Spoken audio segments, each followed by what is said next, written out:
Hey guys, it's Amy. In this video, I want to show you my rainwater harvesting setup and give you some tips for doing this, starting this on your own property. So I'm gonna show you what I have going on.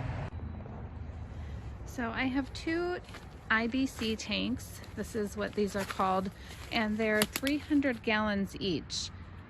Right now I kind of have it jerry-rigged so that the water comes off the roof here and it fills up this one. You can see this tank is full and it drains into that one for kind of an overflow situation. And the reason I did that is because I get more than enough water off of just this one downspout. So I really didn't need to have two of them rigged up like this. Now it's the middle of December, so I probably need to empty this one again, but it's filled up probably 5 times this summer, and I've utilized the water to water my gardens. This one's on the front of my house, and it's the only one that I actually have a true water diverter hooked up into the downspout. So when this fills up, it actually stops draining through here and continues on through to the sewer. This rainwater tank I use primarily to water my front gardens here and my herb spiral. Now my IBC tanks I actually bought off of Craigslist, and the guy delivered them for me, so I did not buy them new. They had to be rinsed out fully one time, and my 1,000 square foot roof area can actually collect about 35,000 gallons a year. So I do not collect anywhere near the amount that I could be collecting. And so let that be a lesson. You can collect as much as you want to use.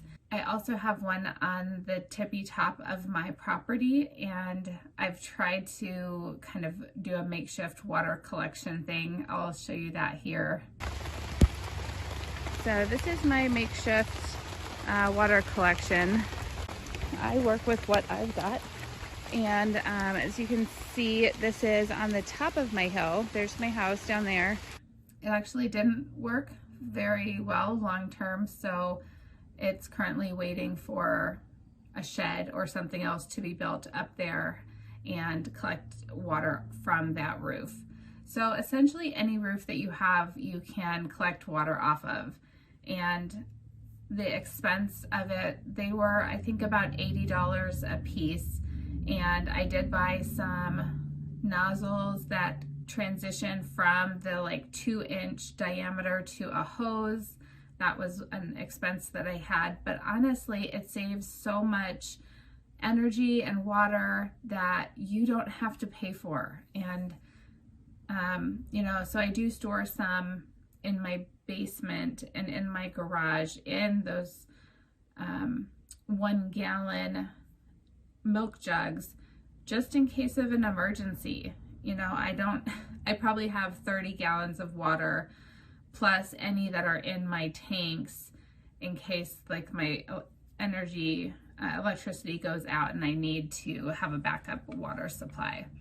Rainwater harvesting was part of my water strategy for this permaculture redesign that I did on my property, and I feel like the only thing still left to do is to potentially put some kind of pond or a larger water tank up on the top part of my property so that I can gravity feed everything down lower. That's one of the things that you want to do with rainwater harvesting, is you want to be able to gravity feed everything below it. So the tank that I have in the front of my house, I actually can't water the upper swale gardens that I have. I have to haul like a watering bucket or a watering can up to those higher swales because the rainwater tank is down here and the higher swales are up here. The point is, if you do anything, collect water